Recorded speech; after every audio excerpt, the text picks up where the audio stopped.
started. Thank you so much for coming to, I think we're at the third panel on a really lovely, really stimulating day session, thinking about older age and memory loss. My name is Andrea Carice. I'm an assistant professor of health studies here at the University of Toronto.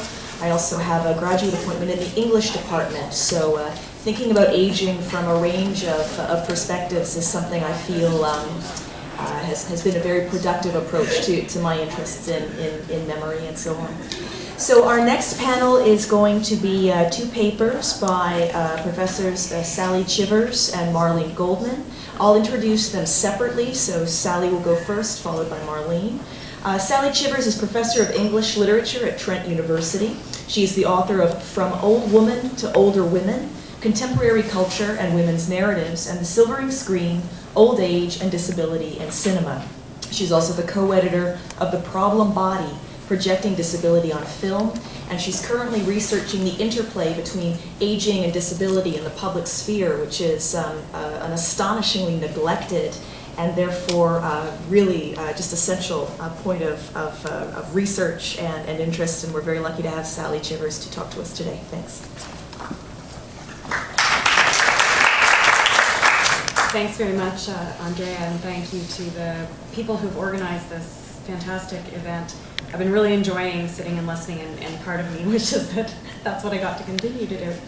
I wanted to talk about brain imaging and how it's used in cinema, just as a sort of straightforward introduction to what I'm going to talk about.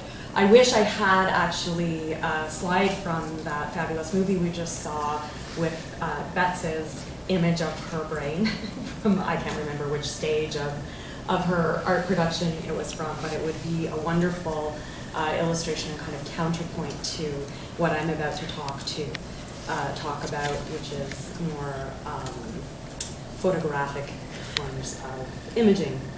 So brain images carry weight within contemporary visual culture, a weight that I'm going to explore in relation to their mediation within mainstream cinema about dementia, from the decade following what George W. Bush named the decade of the brain in the US. And so that was the 90s, and I'm looking at the kind of aughts, I guess, as we will come to call them.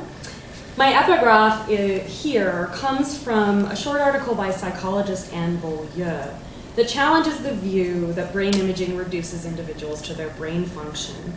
She calls attention instead to brain image's potential interdisciplinary value, although she's fairly limited in the disciplines that she's thinking of pulling together. So I would like to expand her view to include the humanities rather than just a quick gesture towards culture that she makes. And I don't quite agree with her with the idea that brain images necessarily make these connections, but I appreciate her optimism and hope that they would. And I'm especially intrigued by the link she draws between research and care as brokered by the brain image, so that the image of the brain is used to link these two different ideas, the kind of medical knowledge that comes through the doctor explaining the brain image to a family member who then has to organize and figure out a much larger care system. I'm going to examine here how these recent films about dementia highlight the missed potential to relate study to everyday life and amplify the cultural tension between the authority of scientific knowledge and the personal knowledge behind emotionally inflected care decisions. Beaulieu explains that during the 1990s, this decade of the brain, the idea of a biological basis to the mind became rooted in both popular and scientific discourse. Claudia Wassman argues that resulting documentary television shows presented brain images as though they were straightforward evidence for various disease models, though in fact the shows wielded the images rhetorically in order to coerce viewers to embrace current perspectives on the relationship between the brain, the self, and health. So some shows argued that brain images offer proof that alleviates patients from blame for such conditions as depression and autism. You could point to the part of the brain that was making them behave in a particular way.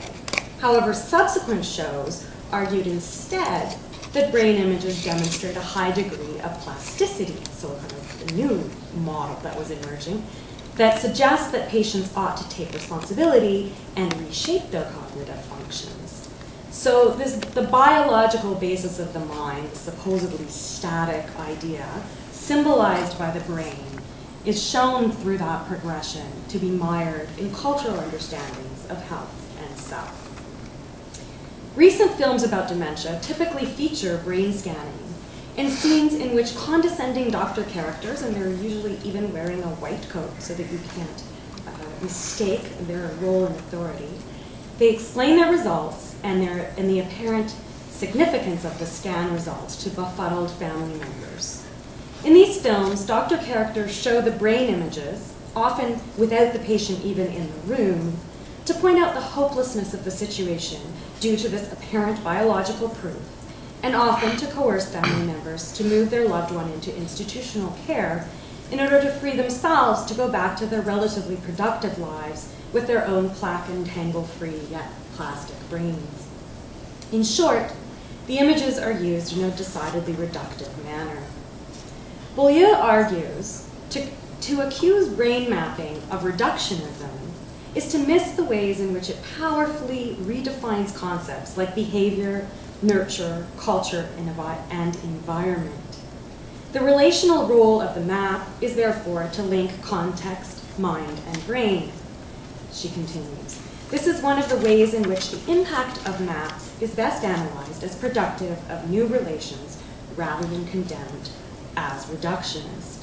So thinking of that, her idea that we need to not be so reductionist about brain images, I raise the question here, what ploy compels these films to use the brain images to condemn the doctor figures as utterly reductive? What kind of argument is accomplished by this repetitive trope?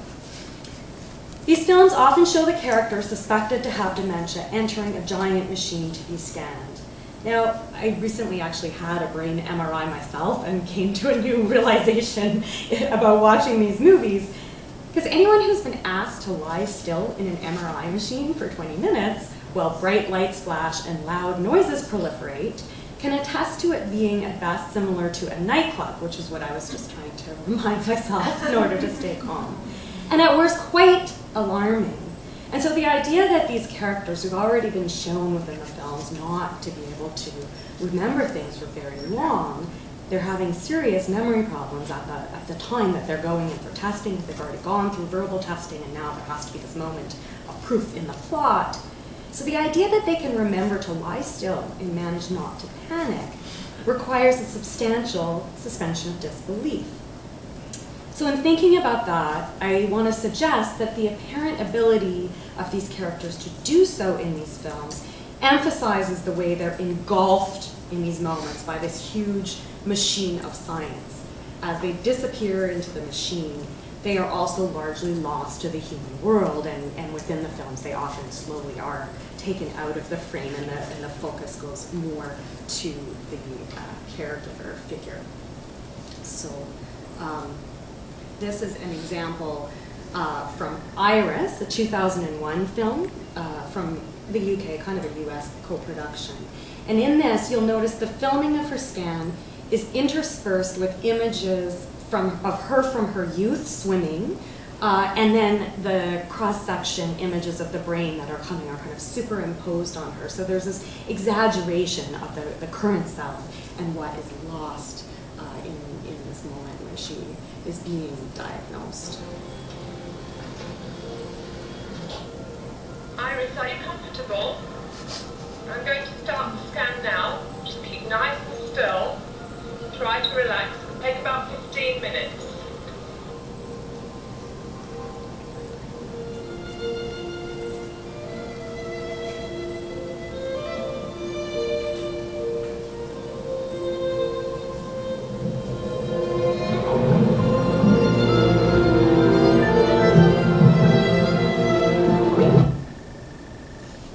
Perhaps I should have had a brief warning that these images may contain some nudity. That was the only one. So, to emphasize the transformation from person to patient enacted by the giant machine, These films usually show a post-scan diagnostic scene in which the patient has been replaced by an image of his or her brain, so that superimposition is even more exaggerated. Such scenes are often preceded by an image of the patient from the scene before that just hangs over the new scene as the audio for the new scene begins. So it's a kind of exaggeration of what the medical practice is being portrayed as setting aside. In Iris, again, the doctor offers Iris's husband, John, an interpretation of her brain that doesn't match his own interpretation of it. And to emphasize this, the film juxtaposes a beautifully colored, almost topographical image by using a kind of extreme close-up of what is already a headshot, playing with that map metaphor, and then juxtaposes that with this grim black and white MRI image that are behind this extremely pessimistic doctor in a white coat. You have shown me a map of Iris's brain world, empty. You tell me that its hidden mysteries and all the unknown life in there has gone, has been wiped. How then can she say things of such a terrible lucidity? Which bit of the empty jungle does that come from? Well, we don't know. Not we. You don't know. Don't hide, please.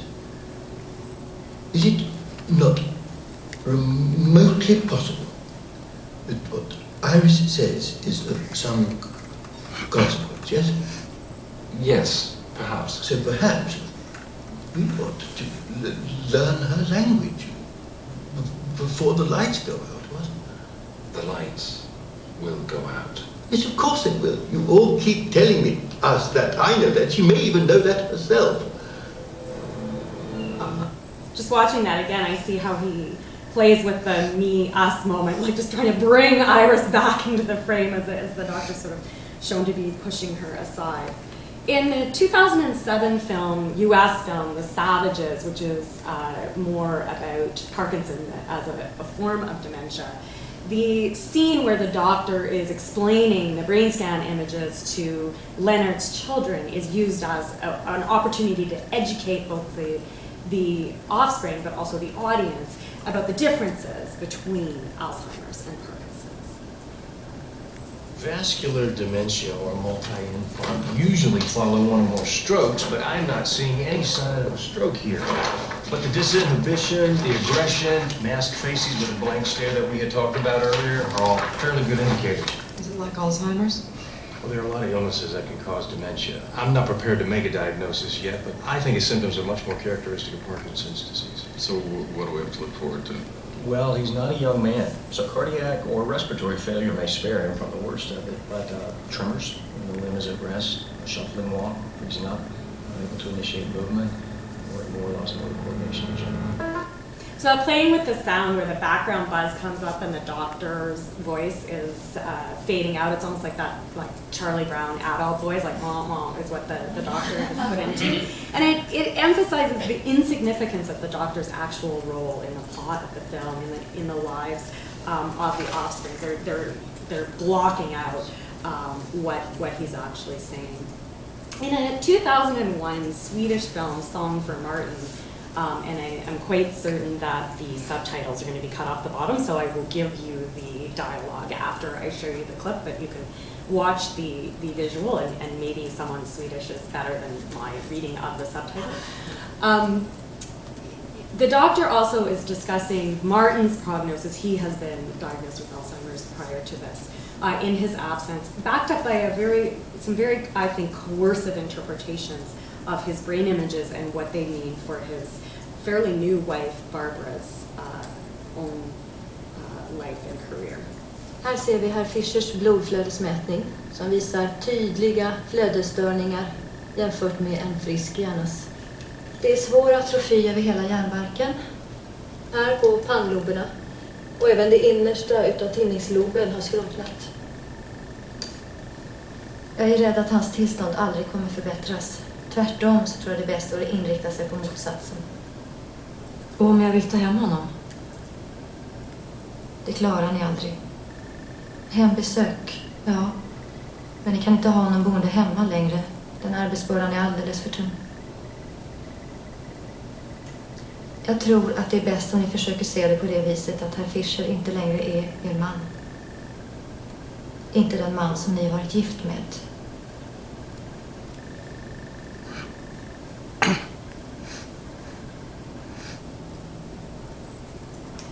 So basically, the doctor explains the biological basis and her interpretation of what's happening with descriptions of atrophy and cortexes and lobes.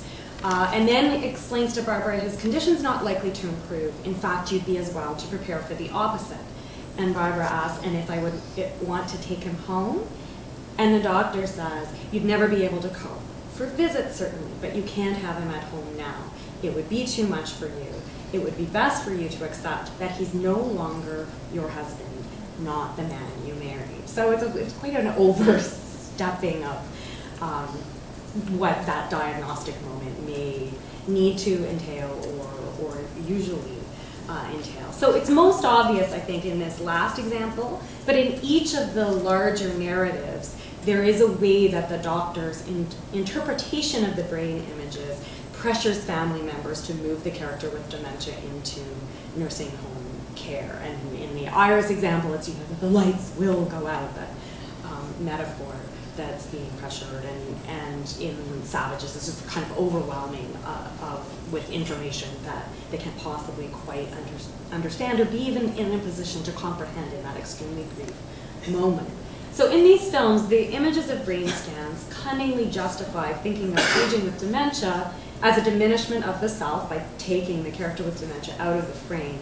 And the doctor characters are shown to draw on them to influence this broader thinking about care decisions, or at least to acknowledge, trying to pressure them to acknowledge the futility of ongoing familial care.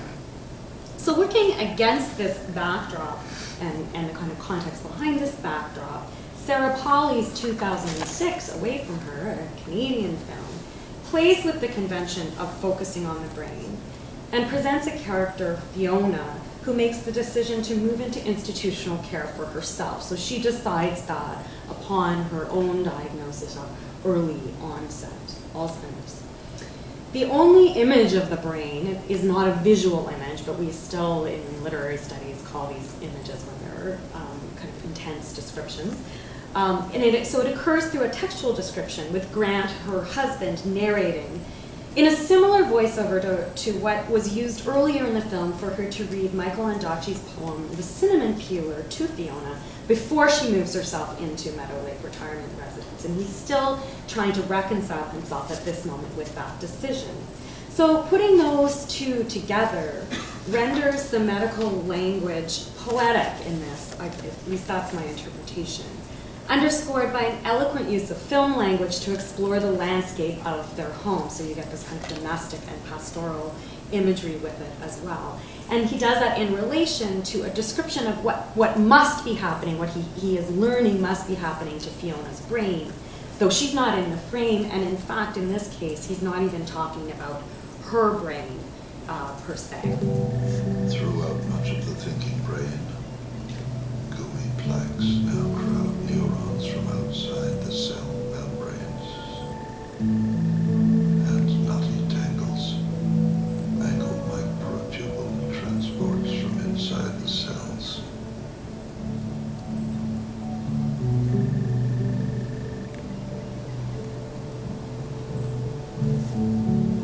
All told, tens of millions of synapses dissolve away,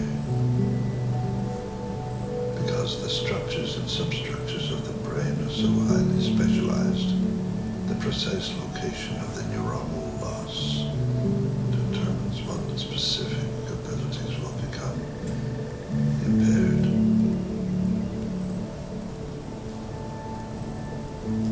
It is like a series of circuit breakers in a large house, flipping off one by one.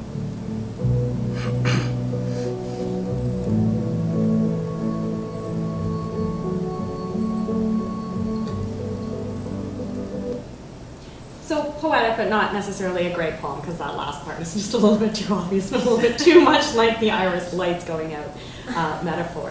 So unlike the family members portrayed in the other films, Grant seeks his advice here from a book rather than from someone wearing a white coat. And this difference emphasizes how, in the other films, doctor figures are set up as the only ones able to decode the brain images. But the family members still offer counter-interpretations that demonstrate the extreme brevity and narrowness of the specialist medical encounter within the broader care spectrum. This doesn't diminish the vital role played by such specialists in dementia care, but it does put it in a particular place as a relatively brief encounter in a broadly bewildering and emotionally charged experience. Presented as possessing non-negotiable information, the brain images in these films nonetheless require expert interpretation for the non-expert, who in many of the films offers an alternative view of their loved one. The removal of the patient from what is a pivotal moment in their illness trajectory clarifies the contrasting perspective that the patients are more than their brain images, and that care decisions are based on far more complex considerations than a single performative moment of diagnosis. And I think these films are collectively important because they're offering a putative form of knowledge about dementia to a general public, so to people who may not already be experiencing it, although that statistic that was brought up in the last panel gives you pause, because most people have someone within, I mean, you were saying it's like 50% of people in Ontario know someone or have someone close to them experiencing a form of dementia. But it gives this kind of putative sense of knowing, even if it isn't within people's own experience. I think the films reflect a set of cultural fears that aging will entail a terrifying loss of memory and that will equal a loss of self.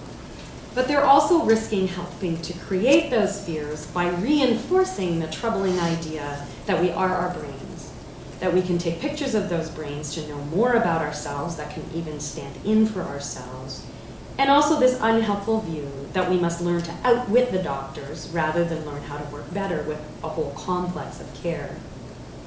In Being Mortal, surgeon Atul Gawande demonstrates how the limitations of the medical profession hamper doctors from giving good advice. And so he says, you don't have to spend much time with the elderly or those with terminal illness to see how often medicine fails the people it is supposed to help. An incredible, even crushing amount of knowledge is required to navigate care decisions in the current system. So a moment of seeming advice, though fleeting, such as that depicted in these films, could be terrifically influential, though family members are left to reflect upon their stressed memories of the brief encounters of a moment of diagnosis.